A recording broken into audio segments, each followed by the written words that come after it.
bit about our organization. We are 20,000 members strong in 200 chapters across the United States. We advocate for women's rights, human rights, the environment, sustainability, and a constructive United States in the UN system. I would encourage anyone who's interested in joining our chapter to go to our main website at unausa.org under membership, select San Fernando Valley chapter, and we'd love to have you as a partner and part of our chapter. With that said, I'm now going to introduce Dr. Soraya Fallah, our chapter vice president program, who will say a few words. Soraya? Sure. Thank you so much, David. Welcome, everyone, and thank you for joining our event. This event dedicated to Sustainable Developmental Goal, SDG, as you know, and I will shortly let you know if I'm sure you know about the 17 goals, but I'm gonna touch base a little bit. Is those 17 goals are no poverty, zero hunger, good health, quality education, gender equality, clean water, affordable energy, decent work, and economic growth, industry, innovation, and infrastructure, and reduce inequalities. Yeah, and sustainable cities and community, um, responsible consumption and production, climate action, life below water, life and land, peace, justice, and strong institutions and partnership for the goals. So these 17 are very important, and we're assess our progress. For today event, we sought a top candidates to um, represent the sustainable uh, development goal reports. So we have that's why today we invited Dr. Paul Perrin uh, and from Pulte Institute for Global Development of the University of Notre Dame. So it was very important for us to invite him because he has both knowledge and experience in this arena. And we also have Rachel Swinov. I hope I say it right, in a correct way. Swetanov, right, Rachel? Yeah. Here to introduce Dr. Perrin. Rachel is an award-winning youth activist and social entrepreneur who founded the SDG advocacy group Global Futurist Initiative and the community development organization Project Energy for Life Cameroon. I checked the website. It was amazing work and amazing initiative. Thank you so much. And throughout the event, I just let everybody know that there will be an opportunity to ask questions. So please allow Dr. Perrin to finish the presentation. If we have question, I have question. I'm sure you do. So when it's time for Q&A, please raise your hand. You know, the icon here in Zoom, and then you can type in the uh, chat area, and then I can read it. And if we get a chance, of course, we can hear your voice as well. So at the end, we're gonna have some call for action and specific call for action. It's through our advocacy. I hope you can join us to do the call for action. I'm gonna have a QR code, so you can just use your cell phone and then do the action related to any area you like, but we hopefully and preferably with the SDG. And so now I ask Rachel to introduce Dr. Perrin, please, and welcome everybody to the event again. Wonderful. Thank you so much for that kind introduction. I am really happy to be here to introduce Paul and, of course, to highlight a bit of the work and intersection points between the work that Paul does with the UNA USA. I am a Global Goals Ambassador lead for the national organization. So to give you a brief context of that work, I oversee like 34-ish fellows that are looking to promote the Sustainable Development Goals in local communities communities, but also nationally and globally as a way to localize to globalize, which is what UNA USA is all about in regards to strengthening the UN-US partnership. And the way that I relate this to the work that Paul and I have done is by becoming a visiting associate of policy and practice. And to give you a brief overview of the visiting associates program, the Pulte Institute for Global Development seeks policy and practitioners who are experts on today's most compelling global issues for its program. And they work with faculty members to produce and use policy relevant opportunities and gateways to communicate, to educate, and to recommend important opportunities or policies for making tangible impact.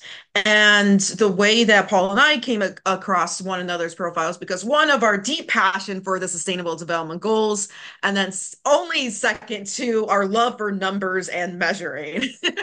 And so to that end, when I applied for this program, that I said like, hey, let's see if there's ways to collaborate and find ways to collaborate institutionally across an awesome an awesome networked organization, like having 200 plus chapters. So that's where the collaborations really came to fruition there with regards to the opportunity to engage with the Sustainable Development Goals, with Paul's work, with mine, and also bringing in the UNA USA community.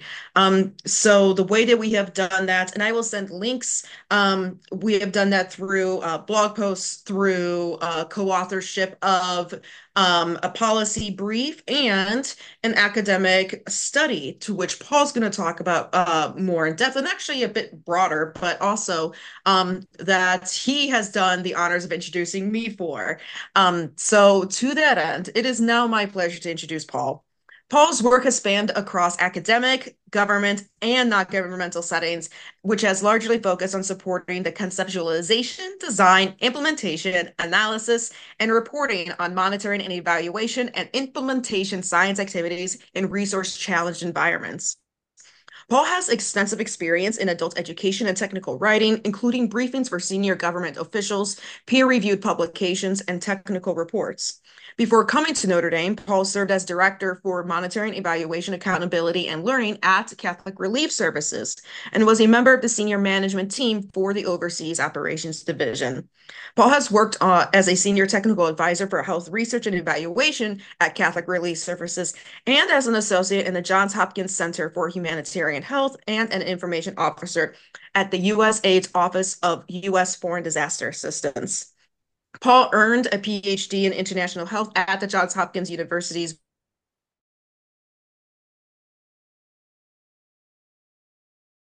Bloomberg School. He also holds an MPH and a Bachelor of Arts in Linguistics from Brigham Young University. So to that end, I give the great honor of introducing Paul. Paul, take it away. Thank you. And I don't want any of you to be afraid. I consider myself a pracademic, which means I am equal parts practitioner and academic. I'm not interested in research that goes into the void. And so for me, it's always a pleasure to engage with people who are working in the field, such as you. This is what I enjoy doing.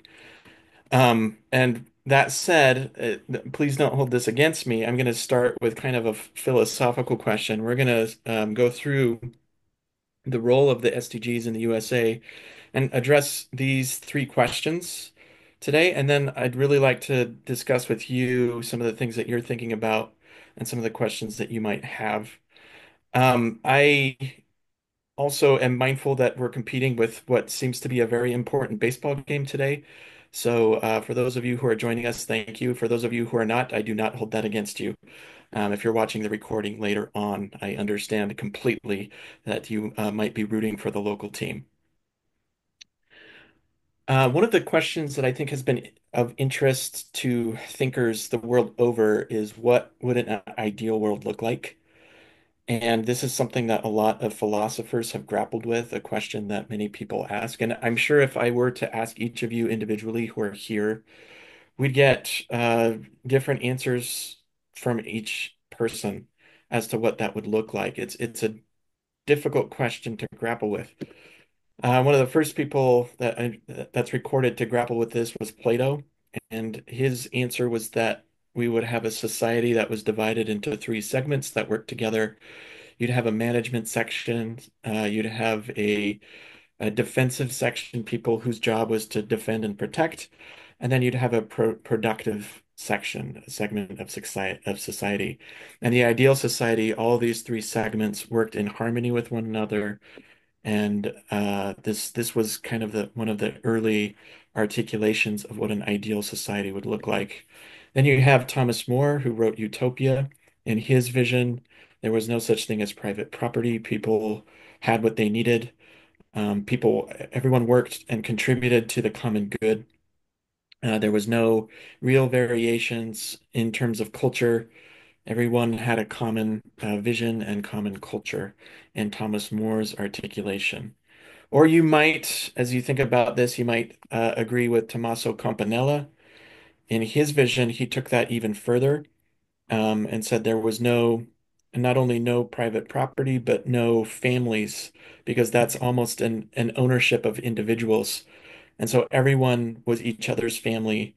There were no marriages, no children that were owned by the parents.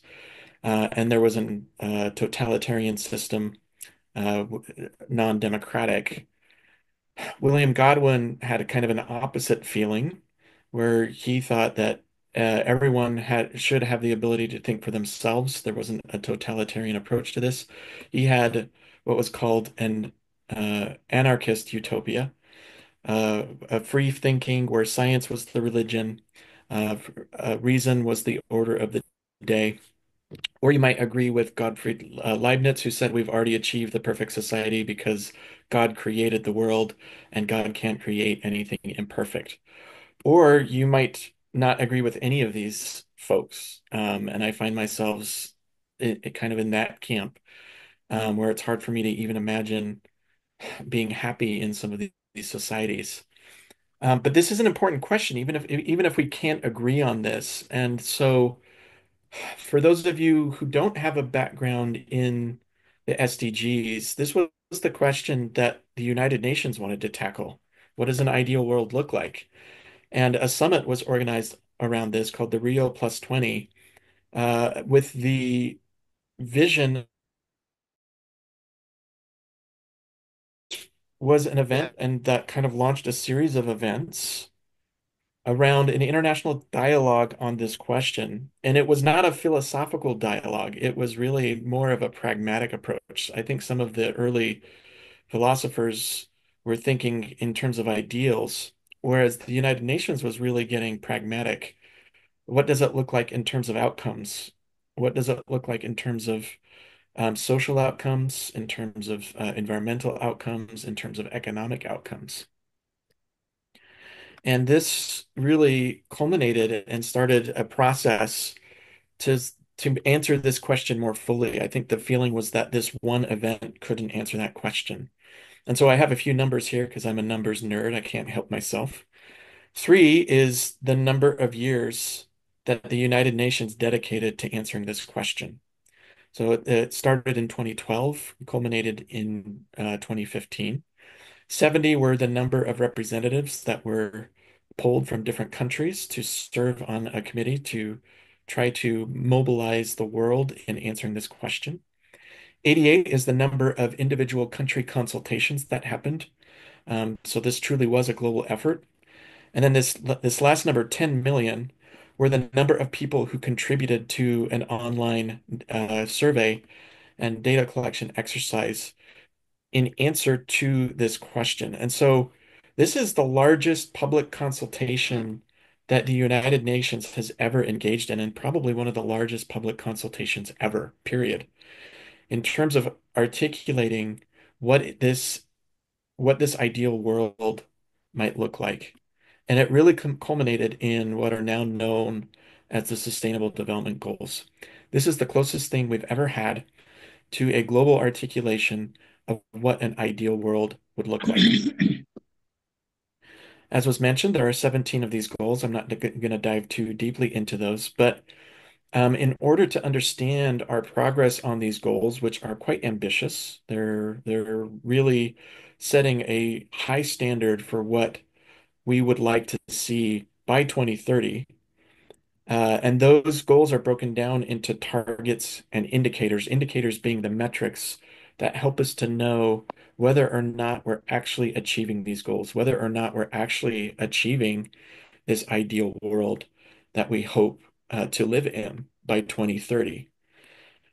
And so these 231 indicators it's a lot. I've been working in monitoring and evaluation for 20 years now, working with governments and non-governmental organizations and international organizations such as the UN to articulate what success looks like.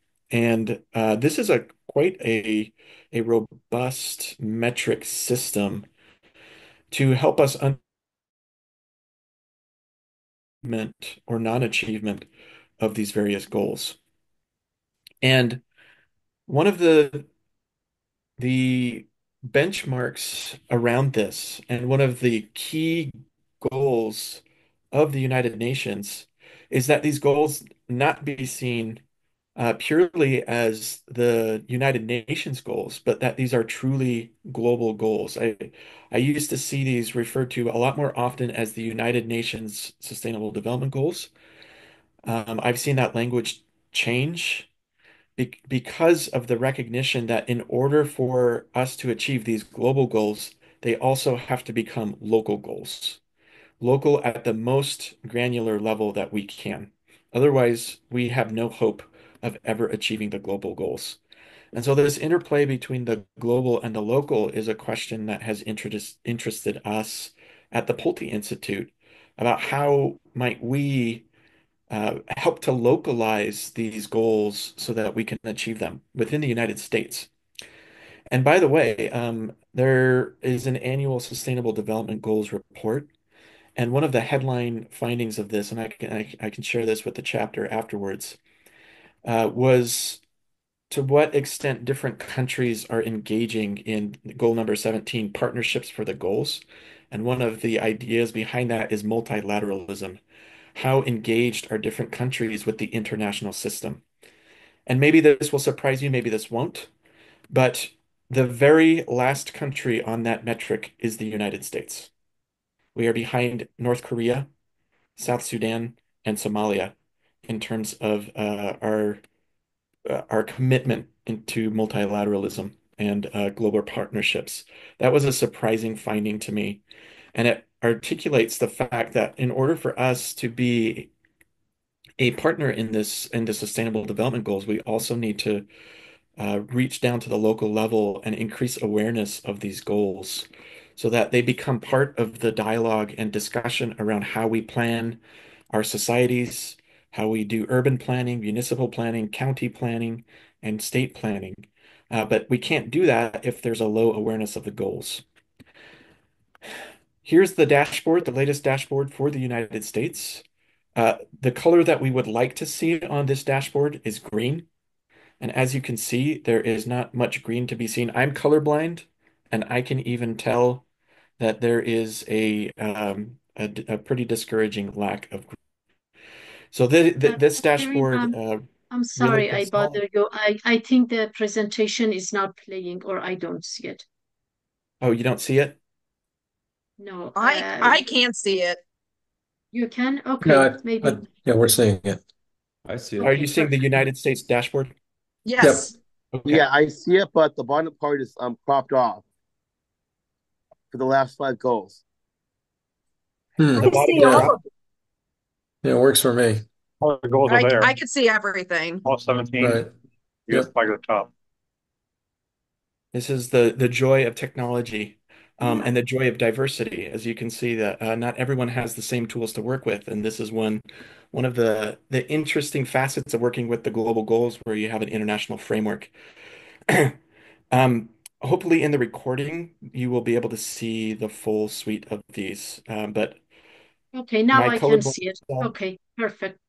my I colorblind self is pretty much guaranteeing that there is no green on this. Can you confirm I this can statement? confirm there's no green. no green. Yes. United States is ranked 46 out of the 166 countries for which there are data available.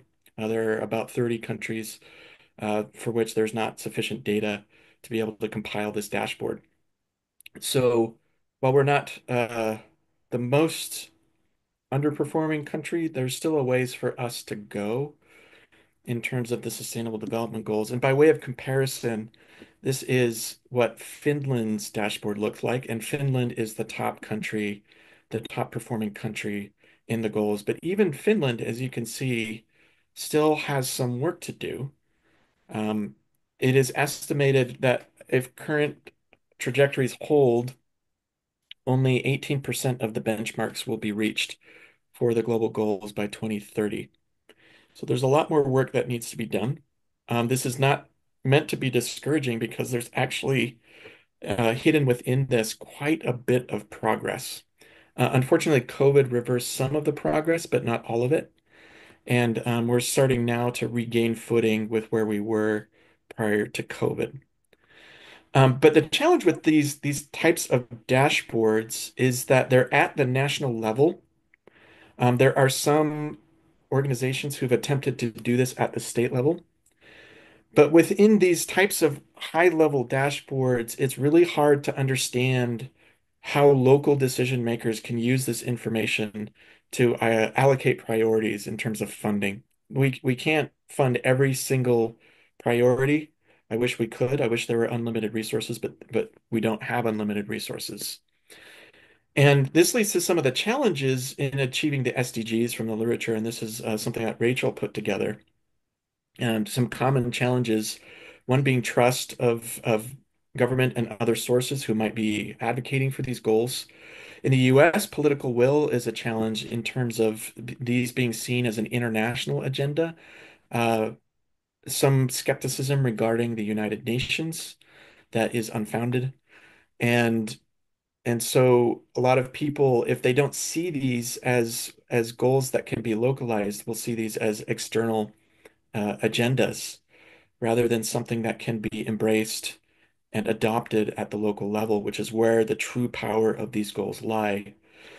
And also cost. When I engage with decision makers around the goals, a lot of times they say, "Well, we can't do everything." Obviously, that's true. That is obviously true.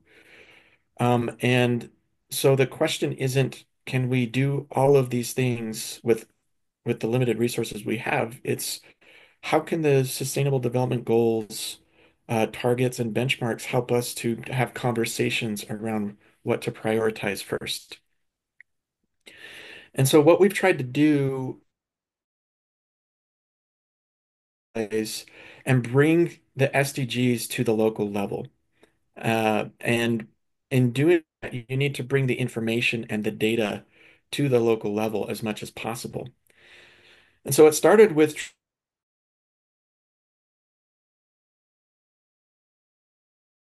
trying to define them and identify how they're measured at the global level, at the national level, so that we could identify how to bring the data to decision makers at the level that made sense to them. And in order to do that, we needed to really define how to calculate that information. And so we created a metadata registry for all 231 indicators, trying to identify and marry that with publicly available data sets.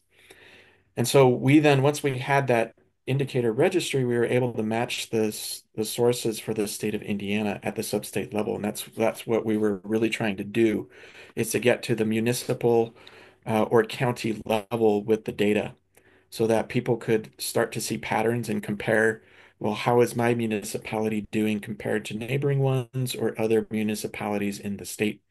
Because it's that comparison that really helps us to make sense of what's happening rather than the absolute. We then started to do data extraction from public data sources and pull that into a common data set that then allowed us to create a dashboard and a scorecard for the state of Indiana. But that creating a dashboard isn't enough. It's not like Field of Dreams, and to pull another baseball metaphor, that if you build it, they will come. That's not how data works. You can't just build something and hope that people will use it because you actually need to build something that meets the needs of decision makers.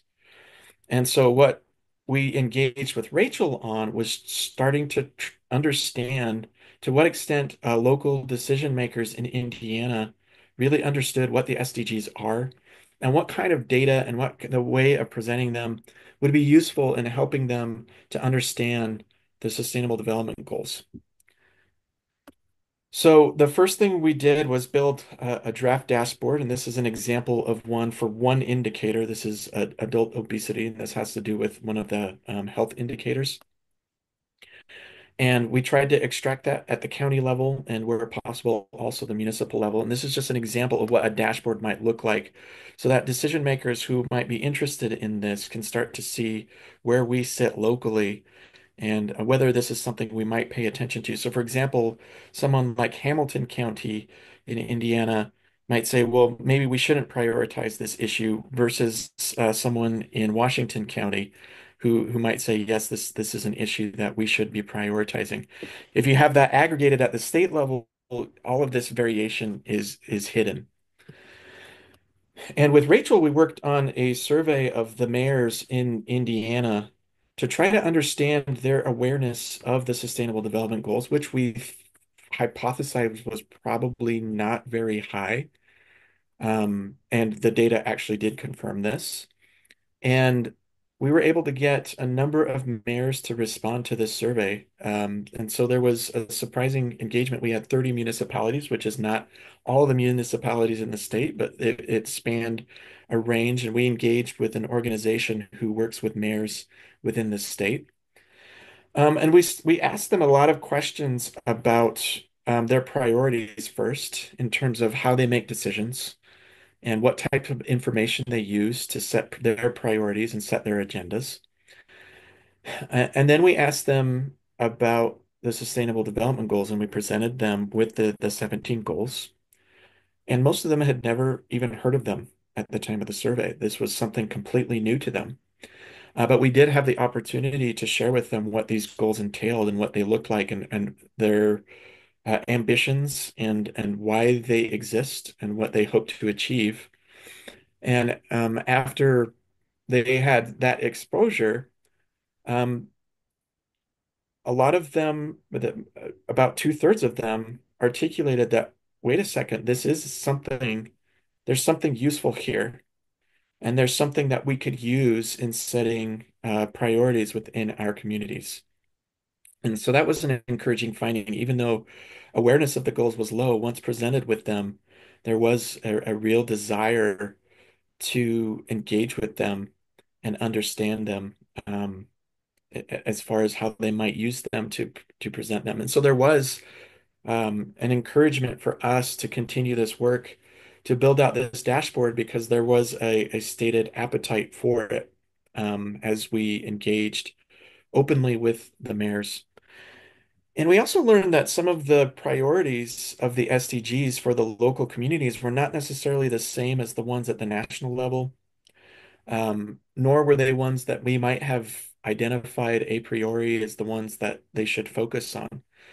So the ones that the mayors identified in Indiana that were priorities for them were the goal of decent work and economic growth, um, the goal of infrastructure, and ensuring that their municipalities and their jurisdictions had the infrastructure that was needed to ensure the decent work and growth. And then quality education was another one that was identified as a real priority for these mayors.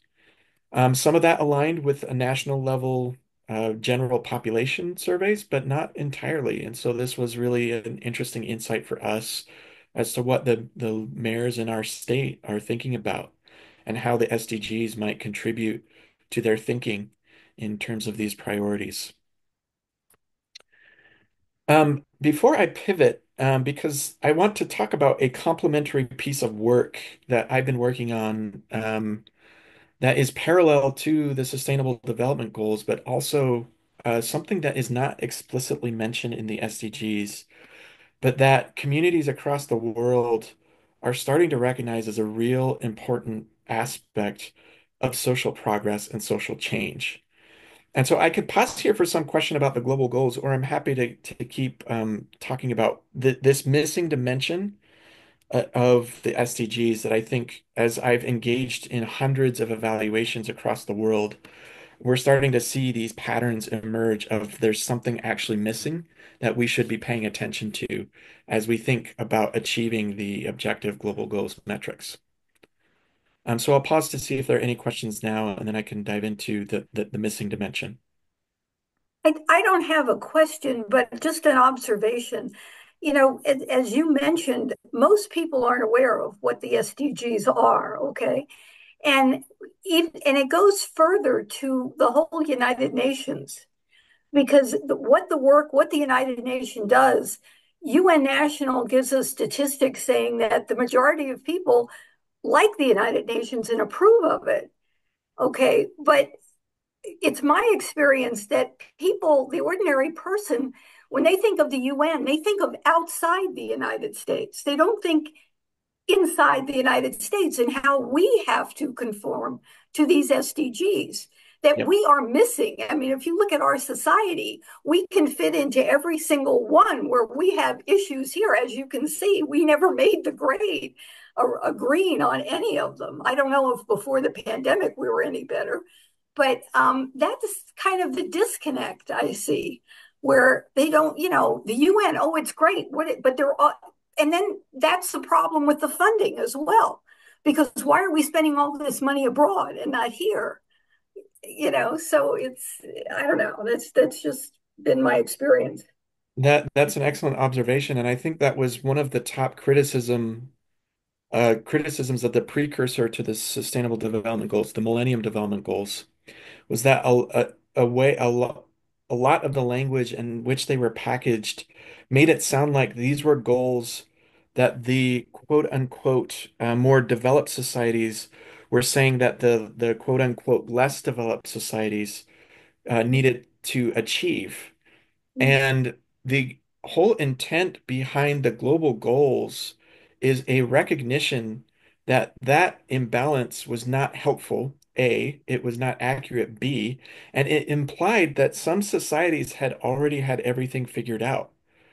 And that's not true. Like even the top performing societies, and the top three are all Nordic countries, Finland, Sweden, and Denmark. Even though those societies have a long ways to go. And so I think we have a responsibility. And when we use the word global within our institute, the Pulte Institute for Global Development, we are always articulating that within global is local. Local is global and global is local. These two things are inseparable. We are global citizens. And so I think you're onto something there. Is one of the challenges is seeing global as them or they or over there rather than here within our own communities and our own borders. And this is why it was helpful to articulate the SDGs to the mayors, um, the way that we articulated them as global goals rather than leading with United Nations. A lot of people get turned off when they hear the United Nations global goals for whatever reason. But when we articulated them just more neutrally as here are goals that a vast international consultation has articulated, there was a little bit more success at gaining traction once we removed that some of those words from the equation, which is strange, but that's the reality of the situation. So thanks for that observation. I think you're onto something there. Sure. Yes, go ahead. Yeah, for comment. Hi, I'm Dave Rice. I'm the president of the Orange County chapter, just down the road a little bit. We've been working on this actually local 2030 program now for almost 3 years. Made it our main mission as a chapter. I love that you're doing it. Look forward to more collaboration. Have a whole sort of presentation and a framework for presenting it. I think on this point of resistance to the UN, somewhat of a resistance to a model that would be pushed in, if you will, to our frameworks. And I come from the business world. It feels more like sort of a product oriented approach as opposed to a market-driven approach. And so we've been focusing more on actually just coming at it from the standpoint that says, look, our society, our civil society is kind of broken right now. The system to deal with our issues is broken. We don't really have a plan. We don't really have targets and objectives, and you can't manage what you can't measure. We don't really have collaboration among leaders, among all the various sectors, government, business, academia, industry. So, why don't we work on a program? That's really what this model is a program to do that. And then we try to address it from their perspective of what the issues are. The top issues here, it would be affordable housing, homelessness, mental health, crime, climate, right? And then it seems to me, so we've been sort of trying to address it that way more. And then there's this sort of opportunity, if you will, to create a translation table of sorts from the results on those issues as we come up with targets, metrics, and ways to improve to the SDGs. I'd like to see us, focus on a bit too, going forward. So, and so just wanted to make that comment, and then just seems like where you're going, I'm totally agreeing with you. It sounds like it's towards this well-being notion, and there's a thing out here called the well-being economy that we've connected with, and I just think there's a huge synergy there as well. So look forward to your comments on that. Yeah, thank you, Dave. And honestly, I'm often highlighting Orange County and LA area in general as one of the actual thought leaders in the US. You might not feel that way, but I think you're ahead of the curve in many ways as it compares to some of the rest of the United States. And I'd also lump Hawaii in that bucket of areas where there is a commitment to this. And so I'd love to talk more with you about your successes and what you're thinking about. That'd be great. But one of the things that the dashboards hide, and maybe you've seen this too in your work, is that some of the goals actually compete with one another. And we don't have good tools yet. And this is something that it's been on my mind a lot about how to create kind of a decision guide. Because sometimes goals or objectives and investments that might be good for economic growth or infrastructure might actually reverse gains in some of the environmental aspects and vice versa. And I don't think we talk about that enough and realistically enough when we present these goals as well. And so that's just one caveat I'd like to share with you as I've been engaging in this at the local level is I think we need better answers for that particular issue. Are there any additional questions before I dive into the missing dimension and something that I think we need to add to the dialogue? There are some comments here, but it's not sort of questions. Squared, is there, are you, or, okay. We still continue, Kent, if you would like to stay, because it's correct that Dr. Perrin is talking about the challenges and all the areas that are like all the areas in SDG, but we would like you to stay if you can. If not, yeah, feel free, please. And yeah, go ahead, Dr. Perrin. Okay. So the other piece of my work that I've been working on, it kind of was born in some of these reflection exercises, and I'd like to invite you into a state of introspection here by asking you things, reflecting on your own life. What are some of the things that make life worth living for you? And I think the answers will be different for every person as to what that might entail. But I think that kind of more human reflection helps us get into a headspace around some of the things that might be missing from the Sustainable Development Goals conversation. And I wanted to pose the question to you, is achieving the SDGs sufficient for a life with dignity?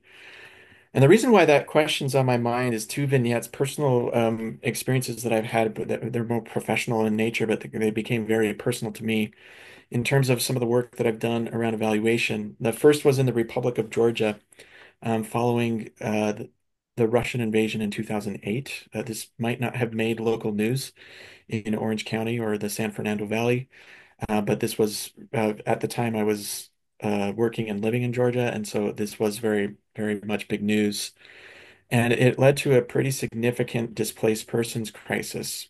And I was tasked with a team. We were partnering actually with the United Nations on this that was looking at the well-being of the refugees and the internally displaced persons. And they asked us to do a survey where we looked at some of the objective metrics, some of the same ones that are in the Sustainable Development Goals. So we were looking at shelter, we were looking at education, we were looking at incomes and livelihood, we were looking at access to water, we were looking at access to food.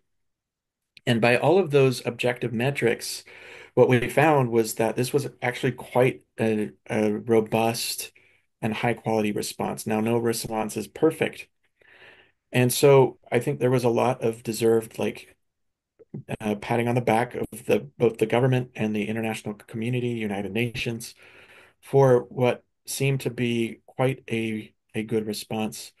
But I spent a lot of time also talking to the displaced persons themselves, and the stories that they would tell were quite different. They were talking about how they felt like animals, they felt like no one cared about them or heard them, or that they just felt like they didn't have any say in their own lives, and people were just making decisions on their behalf, shoving them around, telling them what to do, and ignoring the fact that they had lives and ambitions and goals, and especially capacities, abilities and skills, and knowledge that were completely not tapped into over the course of this response.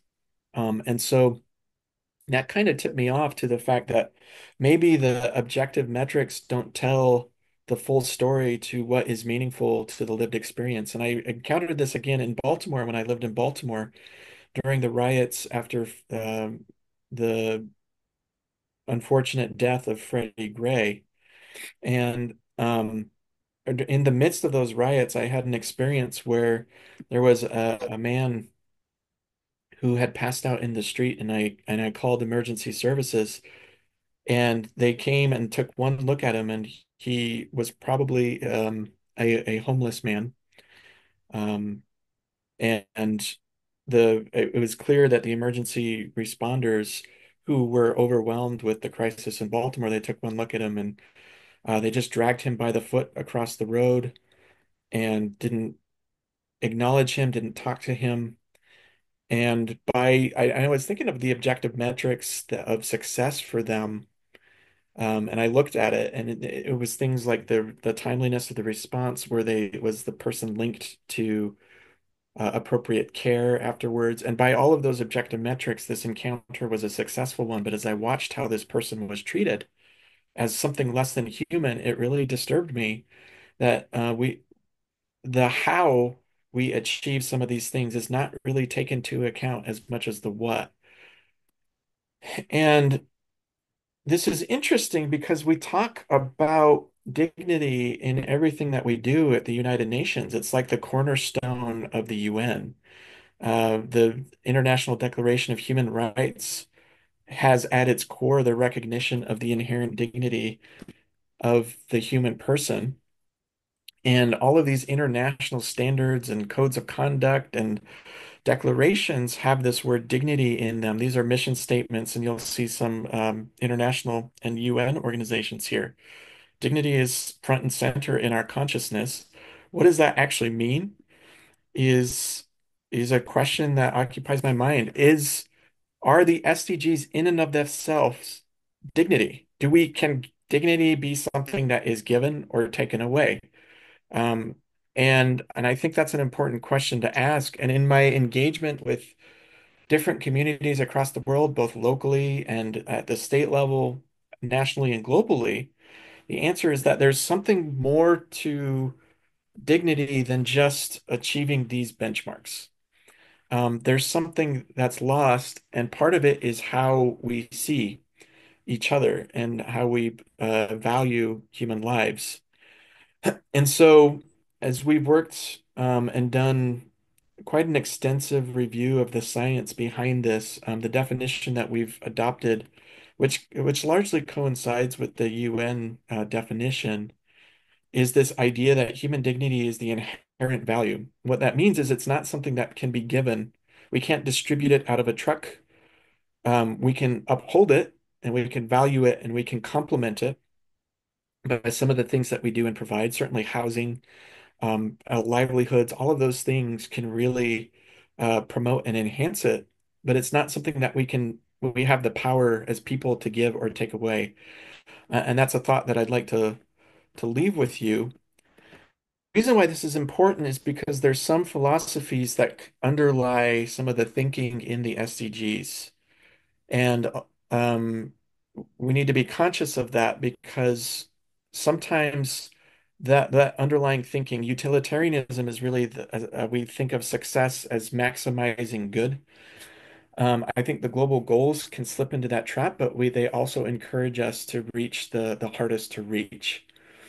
Um, and I wanted to end with this thought because what this can lead to if we're not careful, and this is the focus of my current work with different organizations, is that even if we're doing good work and we're serving humanity, we often can run the risk if we're not careful of actually violating human dignity. I call these, for lack of a better term, benevolent indignities, where we we might be achieving good in the aggregate, but in the process of doing that, we make individuals feel less than human. And I've seen this so often that I'm actually working to develop a toolkit for this that might complement our work in the SDGs about how we can do away with some of these benevolent indignities. And these are some of the ones that I see. So reductionism is when people are distilled to a single label. It might be homeless, it might be the poor. When we talk about them with that one label, and that's all that we see is that one characteristic, when in fact there's a lot of capacities and richness that people bring. Instrumentalization, I see this, I don't know if I've seen this as much domestically, but this has to do with when an organization has certain objectives for their own organization or their own program to achieve, and they see the population that they serve as part of achieving those goals rather than people in and of themselves. Infantilization has to do with organizations entering a community and seeing themselves as superior in understanding or capacity, and that leaves communities feeling like they're less than or like they're children. That's why it's called infantilization. We've often had communities or people tell us as we talk to them that they feel like they've been treated like children. Imposition is when an external actor comes in and imposes their own priorities and objectives and goals without consulting the local communities. And there's a danger of this. And I think this is the balance we have to achieve with the SDGs is how do we turn these into local priorities without imposing the global goals? It's a fine balance. I think it's appropriate to bring in external expertise and understanding while also complementing local priorities. And that's where like having the mayors say which ones are their priorities and maybe working with them through that lens can be helpful. Disregard is when communities aren't pulled in and their voices aren't listened. They don't have the ability to contribute. Deficit framing is when people are seen only through the lens of their problems and not through the lens of their capacities and their abilities and what they do bring to the table. It's similar to reductionism. And biologizing is when you see only biophysical needs and not spiritual, emotional, or other aspects of the human person. And if you go back and look at your list of those things that give you your life meaning, you might, I mean, some of you might have tangible, concrete things that you can hold and touch, but others of you might have things like relationships or your knowledge and understanding, things that aren't quite so concrete. And sometimes the SDGs run the risk of leading us to kind of biologizing the human experience. So I wanted to leave that with you. And if you'd like to talk more, this is kind of the focus of my work is this intersection between the objective and the beautiful success that all of those the SDGs have led us towards. We're really progressing as a race, as a species, and it's beautiful to see. But then also this intersection of how can we do it in ways that really uplift and uphold the beauty of human dignity and the human person. And so that's just what I wanted to leave you with and open the floor now to questions. And with my gratitude for inviting me to be with you today. Oh, thank you, Dr. Perrin. Despite that it was a game tonight, I am so happy to see so many faces and so many attendees. And I'm very glad that you shared your insight and your perspective on SDG, your analysis of the key challenges and opportunities in advancing the SDGs really highlight the importance of the collaboration related to the global goals and stuff. For me, as an advocate for SDG, like a strong advocate, I believe these goals are among the most critical framework. But it was very interesting for me that how you tied it with the human dignity and human rights and stuff. It was very interesting, and it was a little shocking when you said we are ahead in California, and yet it was very good. So I good to hear that. So we leave the floor for the question and answer.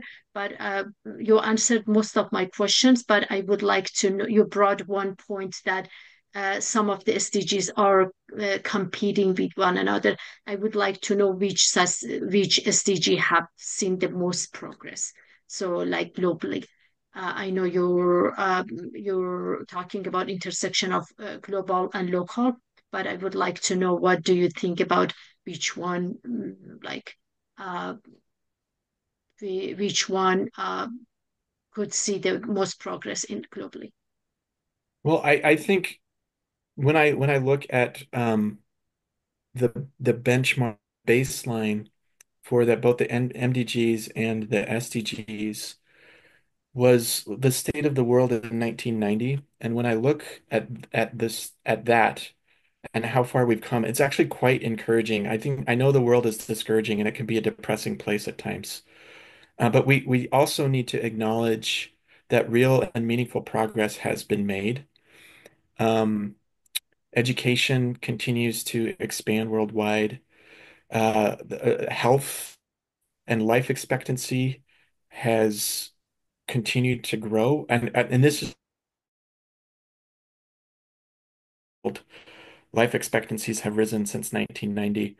And a lot of that has to do with improvements in infectious disease control, things like that, and in maternal and child health. And so I think it's important to recognize that while there's a lot of work to be done, it's working. Like getting together and making these commitments actually can lead to positive outcomes. And I think that's a story we have a responsibility to tell as well. That if we work together, we actually can make change, and we can show that we can make change. I think there's a lot of work still to do in the partnership for the goals and the justice and peace institutions. And for me, the big one, the biggest one where work remains to be done is in equity. I think the hardest to reach populations are the ones that are going to get us across the line, but it's the hardest to get there. Can I make a comment? Thank you. Go ahead, please, Greg. Hi, my name is Greg Apodaca, and I just wanted to say thanks to Paul for making your presentation tonight. And I posted in the chat there a link to a TED Talk by Johan Rockström and his model called Earth for All, where they're addressing what you're talking about, the indignity and making sure that dignity is extended to people. And they have what they call 5 extraordinary turnarounds, where they talk about inequality and poverty, food, and empowering of women and BIPOC communities, and energy in their computer model. And they show in this TED Talk how all of those can be achieved at the same time. Of course, it's going to take global transformation, but their model is based on 50 years of science and persuasive. And I wonder if you've heard about that, or if you could make a comment on that. Yeah, I think thank you for sharing that. I haven't seen that particular talk, but I know that there's a lot of different there are a lot of different frameworks out there that complement the SDGs. That this seems like one of them. Mhm. I think really what I'm trying to hint at here is the interplay between the common good and doing it in ways it's not just what we do and what we're trying to achieve, but how we do it. And I mean, if you're interested, I've been working on a lot of tools like data collection tools about how we can ask questions after we engage with the community to hold ourselves accountable, whether we did this in ways that respected their personhood. Um, and also doing work with international organizations around what are some low-hanging fruit ways, the easy things that we can do to incorporate into our community-based programming. And I can share that with you as well if you're interested. I just didn't have time to talk about that, some of the more practical steps. That would be great if you could post that in the chat if you have it handy. Yeah. Thanks. Or I can send an email with these documents to the chapter and they can circulate those. Okay, yeah, thank you so much. I think Okay, great. Sylvia had a comment. It was good. Sylvia, would you like to say it or you want me to read it? Okay. Sylvia believes that we need a plan to make this part of post-election discussion. Very interesting, I think, because we, as you said, many people or maybe many officials also do not know about this, so or do not care. So I think this Yeah. is a good idea. Yeah, and I think the dignity conversation is particularly relevant in the field of politics, as we is if our discourse is dehumanizing, and it's intended to dehumanize groups of people, then we've missed the boat in terms of human dignity. We can disagree with one another without dehumanizing one another. And so I do think that that's part of hopefully a post-electoral landscape society. Correct. Okay. David, you had a question? Yeah, thank you, Soraya. We have an objective to complete, fulfill all the SDGs by 2030. I think realistically, though we are a bit behind, it is still a definitely achievable goal. But I'd say more like additional 5 or 10 years by at least 2040 to really achieve them. But it's going to take a lot more than we're currently doing. My question to you is, what else can we do now to help ensure that these goals are achievable within the next 5 to 10 years? Well, I think we absolutely have to localize them. We can't achieve them. We can't if they're the mayors, the county commissioners, even schools. If they're not pushed down to that level, we're not going to achieve them. And so for me, that's what the focus needs to be, is pushing these um, into the communities and engaging with the communities so that they can identify how to make these real. Otherwise, it's just going to be a top-down push, and so for me, that that's the key. If we can crack that, we have hope of doing this. If we don't, I don't see how we can achieve them. And so what the work that you're doing is absolutely critical. I mean, complete like seriously, these chapters are critical. I add to what you said. You're absolutely correct because we, along with other chapters, I'm not talking only about our chapter, but we have signature events, and every year we at least one or two of our events about the one of the these matters for sure. And I think more education needed. So it's very important to talk about those not only among us, but in even in school base, like from elementary to the university and stuff. You have a question, Jeannie? Yes, I do. I can really relate to what you were saying about factoring in dignity to the Sustainable Development Goals. I have felt that absence, I think, when when I've worked with it, we've done programs or whatever. Will that gain any traction with, the powers that be that I'm assuming will come up with other goals after, I don't know if after 2030, if the 17 will continue after that, if after that there will be other goals like there were, the first 8 and then the 15 and whatever. But that would be important to do. I think that is important to factor in that dignity. Yeah. I mean, that's basically the goal of my career, is to try to really elevate this concept so that we don't just pay lip service to it. As I showed in the text, it's all over the place.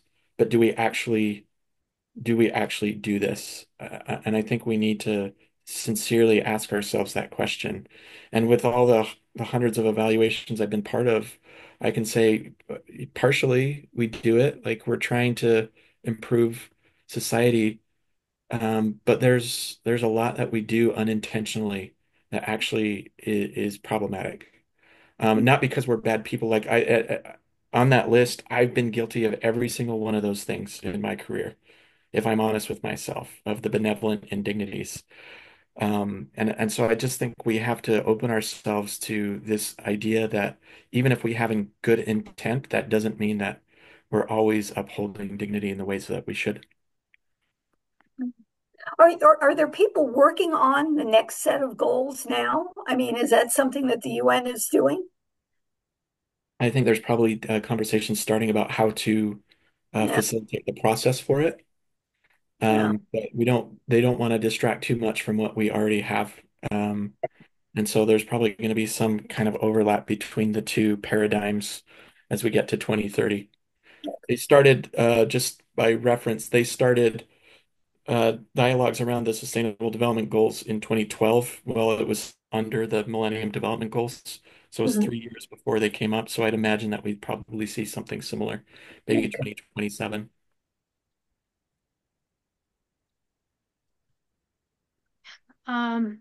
I'm hoping that, so yeah, there is no more hands, no more question. I would like to share the besides thanking you again, Dr. Perrin, and I'm very happy, and also Rachel for introduction and introducing Dr. Perrin. I would like to share the call for action related to SDG. As I said, as I promised, the QR code is going to be there so you can use your cell phone and do the action. So I think this is the best way that at least we start doing some advocacy.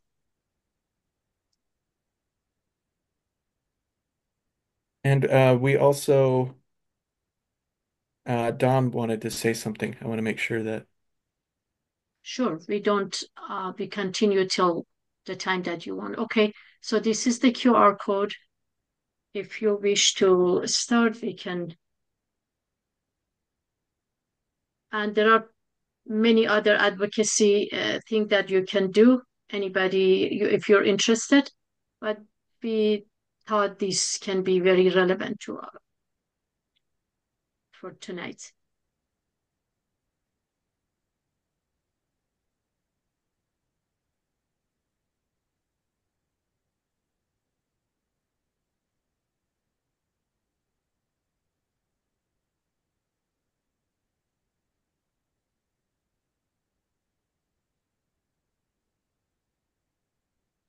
Hello.